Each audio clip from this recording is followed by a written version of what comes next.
Saudara-saudara yang dikasihi Tuhan, selamat pagi. Senang dapat berjumpa kembali dengan saudara-saudara dalam doa pagi online GKI Samanhudi. Sungguh kita bersyukur dapat menikmati lagi hari yang baru, dan semoga kabar saudara semuanya baik, sehat, dan selalu bersemangat ya.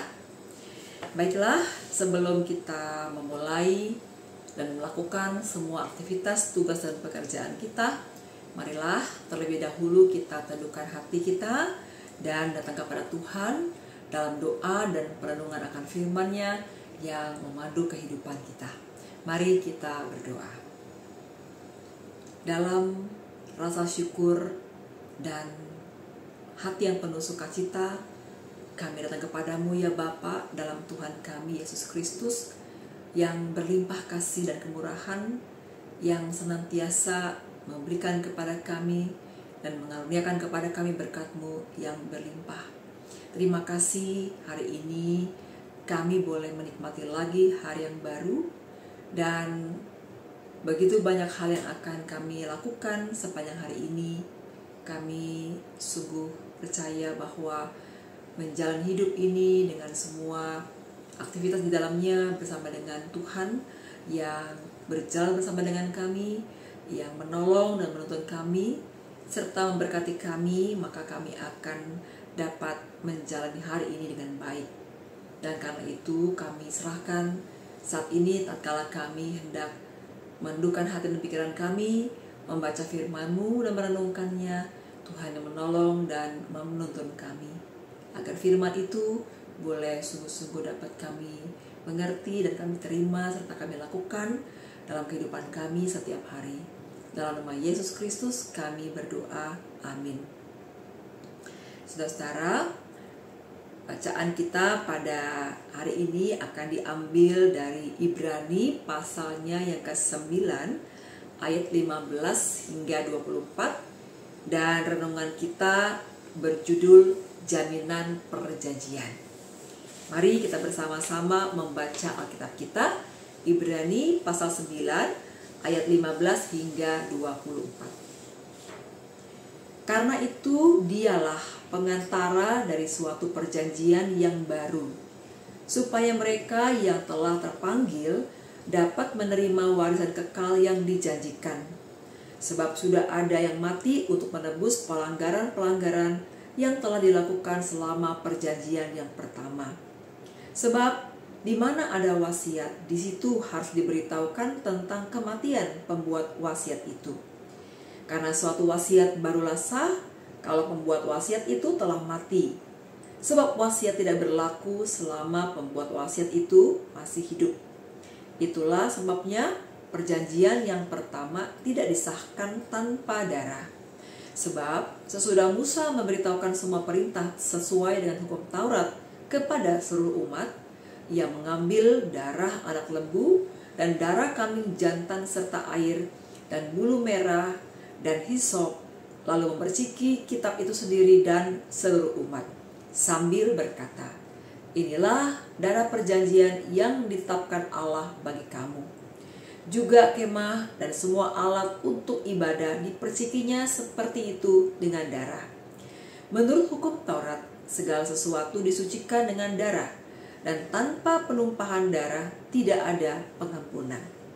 Jadi, segala sesuatu yang melambangkan apa yang ada di surga haruslah disucikan secara demikian. Tetapi benda-benda surgawi sendiri harus disucikan dengan persembahan-persembahan yang lebih baik daripada itu. Sebab Kristus bukan masuk ke dalam tempat kudus buatan tangan manusia yang hanya merupakan gambaran dari yang sebenarnya, tetapi ke dalam surga sendiri untuk menghadap hadirat Allah demi kita. Saudara-saudara yang dikasihi Tuhan Yesus, dalam sebuah surat perjanjian, biasanya kita akan menggunakan tanda jaminan bahwa perjanjian itu sah dan dapat dipertanggungjawabkan. Tanda jaminan yang biasa dipakai adalah meterai yang berkekuatan hukum beserta tanda tangan dua pihak yang melakukan perjanjian. Jika salah satu pihak melanggar perjanjian, maka pihak tersebut dapat ditindak secara hukum sesuai dengan undang-undang yang berlaku. Saudara-saudara, penulis surat Ibrani menjelaskan tentang perjanjian baru yang dijamin oleh Yesus Kristus sebagai sang pengantara. Perjanjian baru ini berbeda dengan perjanjian lama. Perjanjian ini menyatakan keselamatan bagi umat dari Tuhan.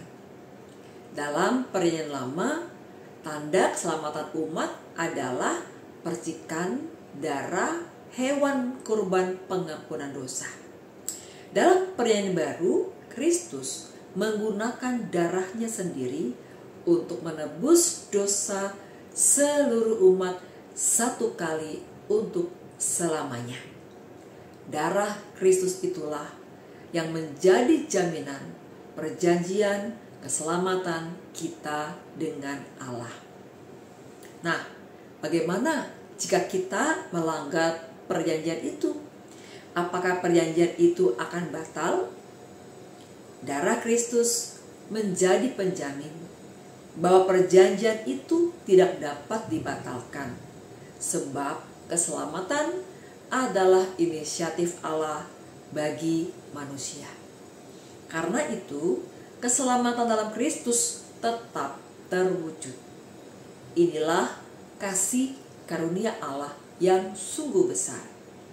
Oleh sebab itu, jika kita melanggar perjanjian dengan berbuat dosa, segeralah meminta pengampunan dan hiduplah dalam pertobatan. Tanda bahwa kita sungguh-sungguh menghidupi perjanjian itu adalah perubahan hidup yang semakin dekat dengan Tuhan dan membuahkan tindakan yang baik dan benar. Saudara-saudara, demikian renungan pada pagi hari ini. Betapa kita sungguh bersyukur karena Tuhan sendirilah yang menjamin keselamatan bagi kita yang telah diberikan dan diupayakannya. Siapakah kita sehingga Allah begitu mengasihi kita dan berkenan untuk menjamin keselamatan bagi setiap orang yang percaya kepadanya. Namun itulah anugerah bahwa kita menerimanya karena Tuhan mengasihi kita. Tuhan mengasihi dunia ini, dan sebagai wujud kasih-Nya kepada kita, melalui Yesus Kristus, Ia telah memberikan dirinya untuk keselamatan kita. Bagaimana dengan kita? Sebagai tanda kasih kita kepada Tuhan, apakah yang akan kita lakukan? Sebagai ungkapan syukur dan sukacita kita atas anugerah-Nya, tidak lain dengan cara mempersembahkan hidup kita untuk kemuliaan Tuhan. Biarlah apa yang kita katakan, apa yang kita kerjakan, bahkan yang kita pikirkan dan rencanakan, semuanya semata-mata bermuara pada kemuliaan bagi Tuhan dan berkat bagi orang-orang di sekitar kita. Tuhan menolong kita untuk melaksanakan firman Tuhan ini dalam hidup kita sepanjang hari ini, bahkan sepanjang hidup kita. Amin. Mari kita berdoa. Betapa kami sungguh bersyukur, hati kami begitu berlimpah dengan sukacita, karena Tuhan begitu baik, anugerah-Mu demikian besar bagi kami, sehingga Engkau telah rela memberikan diri-Mu sendiri untuk menjamin keselamatan dan hidup yang kekal yang sungguh-sungguh berarti bagi kami.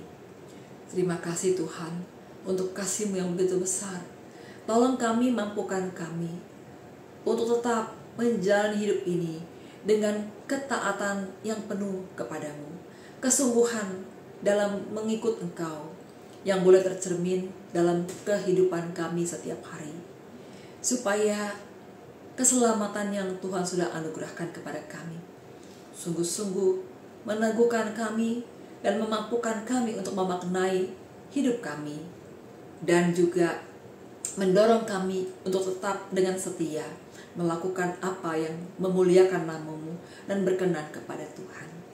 Kami mau serahkan hidup kami hari ini, juga setiap pekerjaan, tugas, dan aktivitas kami.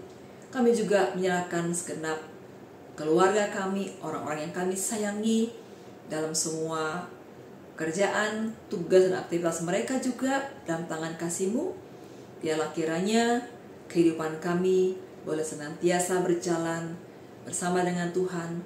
Hati kami, pikiran kami juga boleh terus terarah kepada Tuhan, sehingga hidup kami boleh berkenan kepadamu, dan kami juga boleh penuh dengan sukacita menjadikan hidup kami ini menjadi berkat bagi sesama kami. Terima kasih Tuhan. Kami naikkan doa kami dalam nama Yesus Kristus, Tuhan dan Juru Selamat kami yang hidup. Amin. Terima kasih saudara. Selamat menjalani hari ini. Selamat beraktivitas. Tuhan memberkati. Bagi Bapak Ibu yang memiliki pergumulan khusus dan ingin didoakan, bisa menghubungi rekan-rekan pendeta di nomor berikut.